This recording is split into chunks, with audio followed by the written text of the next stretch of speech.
Merry Christmas Eve, everyone. This is the penultimate review of my 25 reviews of Christmas. This month has just gone so fast.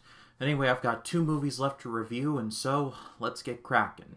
So, number 24 is Last Christmas from 2019. This was a movie that I actually did not see in theaters, so it was going to be a little interesting to see what I thought of it, and I actually quite enjoyed it.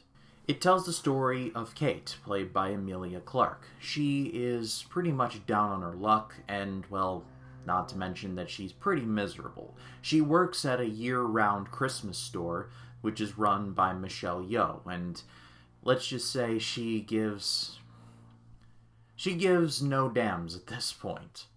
But her life begins to change for the better when she meets Tom, played by Henry Golding, who, by the way, is just as smooth as olive oil. More on him in a second. But the two form a budding relationship, and as she gets to know Tom, she gets to get more of a optimistic outlook as the movie goes on.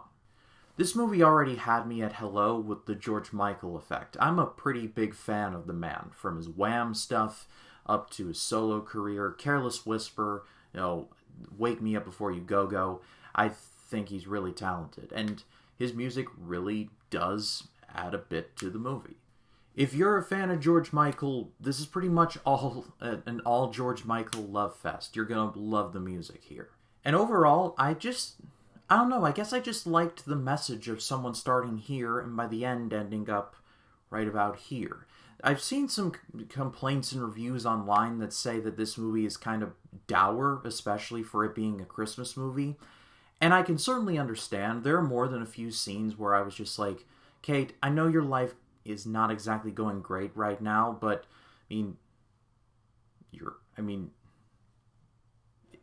attitude's certainly not helping things, that's all I'm saying.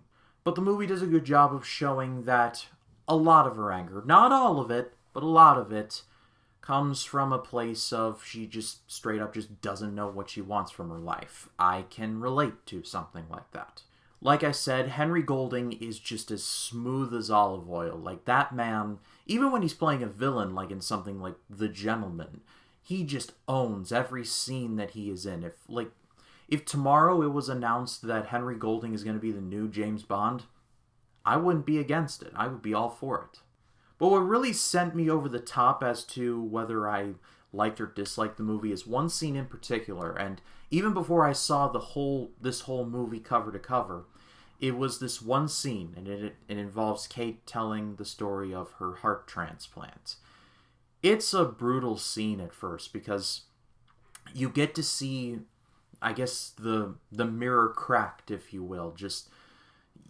Kate finally opens herself up to somebody, and it starts off as pretty brutal, but by the end, you come out clean on the other side, and it is genuinely very heartwarming.